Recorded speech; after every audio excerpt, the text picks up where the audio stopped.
అందరూ ఆలోచించాలా. తిరుపతి ఉప ఎన్నికల్లో ఆనాడు వైకాపా ప్రభుత్వం గెలిస్తే అప్పుడే చెప్పా వీళ్ళకి దొంగ ఓట్లున్నాయి అందుకే గెలిచారని. ఆనాడే అధికారులు చెప్పా చట్టాన్ని ఉల్లంఘించొద్దు, మీరు రాబోయే రోజుల్లో చాలా ఇబ్బందులు ఎదుర్కొంటారని. ఇప్పుడు ఏకంగా ఒక ఐఏఎస్ ఆఫీసర్, ఒక డిఎస్పీ, ఒక సిఐ, ఒక ఎస్ఐ సస్పెండ్ అయ్యే పరిస్థితికి వచ్చారు. వాళ్ళకి ఆనాడు చెప్పా ఎర్ర బుక్కులు ఎక్కద్దండి, మీరు చాలా ఇబ్బందులు ఎదుర్కొంటారని. కొంతమంది వినలేదు, ఇప్పటికీ అనేక ఇబ్బందులు ఎదుర్కొంటున్నారు. మొన్న 4 కుర్రోళ్ళు నన్ను కలిసి అన్న తెలుగుదేశం పార్టీకి ఓటేస్తాం కానీ నీకు జగన్ కి తేడా ఏంటి అని నన్ను అడిగారు. అప్పుడు వాళ్ళు చెప్పా తమ్ముడు మీ లోకేష్ అంబేద్కర్ గారి రాజ్యాంగం నమ్ముకున్న వ్యక్తి, ఈ జగన్ రాజారెడ్డి రాజ్యాంగం నమ్ముకున్న వ్యక్తి. ఈ లోకేష్ ప్రజల్లో తిరుగుతాడు, జగన్ పర్దాలు కట్టుకుని తిరుగుతాడు. ఈ లోకేష్ స్టాన్ఫర్డ్ లో ఎంబీఏ చేస్తే జగన్ ఏకంగా 10th క్లాస్ పేపర్లు దొంగతనంతో పట్టుబడి పోలీస్ స్టేషన్కి వెళ్ళిన వ్యక్తి. లోకేష్ కి క్లాస్మేట్లు ఉంటే జగన్ కి జైలు మేట్లు ఉంటారు. ఈ జగన్ కేబినెట్ చూస్తే నాకు నవ్వేస్తుంది. వాళ్ళకి కొత్త అవార్డు వచ్చిందంట ఈ కేబినెట్ కి. కేబినెట్ అంటే మంత్రులు, వాళ్ళకు కొత్త అవార్డు వచ్చిందంట. అదేంటో తెలుసా? భారతదేశంలోనే అతి పనికి మాలవని కేబినెట్ అని ఒక సంస్థ అవార్డు ఇచ్చింది. ముఖ్యమంత్రికి అవగాహన లేదంటే మంత్రులకు అసలు లేదు. ఈ మంత్రుల పరిస్థితి చూస్తుంటే జాలేస్తుంది. వాళ్ళు రాత్రి పడుకున్నప్పుడు గట్టిగా తోసి లేపితే వాళ్ళు ఏ శాఖ కూడా చెప్పుకునే పరిస్థితులు లేరు. కొన్ని ఉదాహరణలు ఇస్తా, మన కేబినెట్ పరిస్థితి ఎలా ఉందో. అప్పుల కోసం ఢిల్లీ చుట్టూ అప్పారావు తిరుగుతాడు, అది మన ఆర్థిక శాఖ మంత్రి బుర్రకత్త బుగ్గన్న. ఇసుకల గనులు మింగేసే గనుల శాఖ మంత్రి పాపాల పెద్దిరెడ్డి. ఇంకా ఏకంగా నకిలీ మద్యంతో పాటు కోర్టులోనే దొంగతనం చేసిన వ్యక్తి వ్యవసాయ శాఖ మంత్రి కాకాని గోవర్ధన్ రెడ్డి. ఇంకా పిల్ల కాలువలు కూడా తవ్వలేని అరగంట అంబటి రాంబాబు గారు. అరగంట మర్చిపోయినారా? వీడియో చూడలేదా? మొత్తం వైరల్ అయింది కదబ్బా. అరగంట అంబటి రాంబాబు గారు ఇరిగేషన్ శాఖ మంత్రి. ఇంకా సొంత ఊర్లో ధాన్యం కొనుగోలు చేసినప్పుడు సంచులు ఇవ్వలేని ఎర్రి పప్ప మంత్రి పౌరుల శాఖ మంత్రి కారుమూరి నాగేశ్వరరావు గారు. గతంలో సన్న బియ్యం ఇవ్వమంటే సన్న బియ్యం ఇవ్వలేని సన్న బియ్యం సన్నాసి కొడాల నాని. ఇప్పుడు ఏకంగా పెట్టుబడులు తీసుకురండి, ఉద్యోగాలు కల్పించండి అని పరిశ్రమల శాఖ మంత్రిని అడిగితే కోడి ముందలొచ్చిందా గుడ్డు ముందలొచ్చిందా అని తిప్పిమని అడిగే పరిస్థితి. కోడిగుడ్డు మంత్రి అమర్నాథ్. ఇంకా పిల్లలు బాగా చదువుతున్నారు కనుకనే ఉద్యోగాలు రావట్లేదని చెప్పే వ్యక్తి విద్యాశాఖ మంత్రి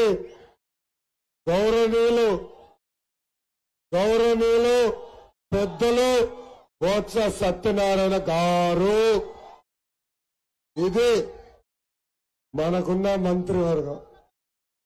ఇంకా ఆంధ్ర రాష్ట్ర పరిస్థితి ఎలా ఉందో ఒక్కసారి మీరందరూ ఆలోచించాల.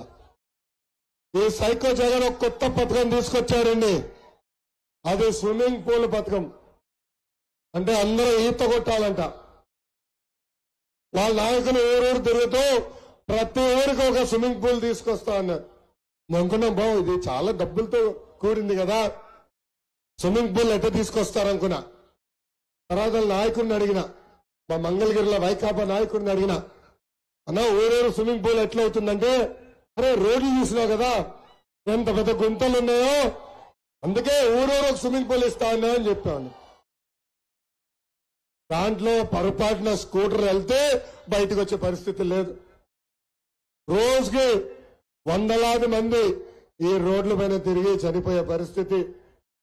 అంతెందుకు కనీసం 10 కిలోమీటర్లు రోడ్డు పైన ముఖ్యమంత్రి గారు ప్రయాణించట్లేదు. అమరావతిలో 10 కిలోమీటర్ల దూరం ప్రయాణించాలంటే హెలికాప్టర్ వేసుకుని తిరుగుతున్నాడు. అప్పుడు ఉన్నారు కదా సలహాదారుడు సజ్జల, ఆయన అడిగాడు, ఏంటబ్బా మీరు 10 కిలోమీటర్ల రోడ్డు పైన మీరు వెళ్ళట్లేదు అని అడిగితే సజ్జల్ని రమ్మన్నాడు. గట్టిగా 2 పీకాడు జగన్. పీకి మన రోడ్ల ఆరోగ్యానికి చాలా ప్రమాదకరం, అందుకే నేను హెలికాప్టర్లు వెళ్తున్నానని చెప్పిన వ్యక్తి ఆంధ్ర రాష్ట్ర ముఖ్యమంత్రి ఈ సైకో జగన్. ఇంకా ఈ మధ్యన వస్తున్నా తమ్ముడు, ఇంకా అవునా నా స్పీచ్ 2 నిమిషాలు ఓపిక పట్టు. ఈ మధ్య నేను తిరుగుతుంటే ఊరూరు మా నమ్మకం నువ్వే అని బోర్డులు కనపడుతున్నాయి. ఆ బోర్డు పైన ఒక 420 ఫోటో ఉంది.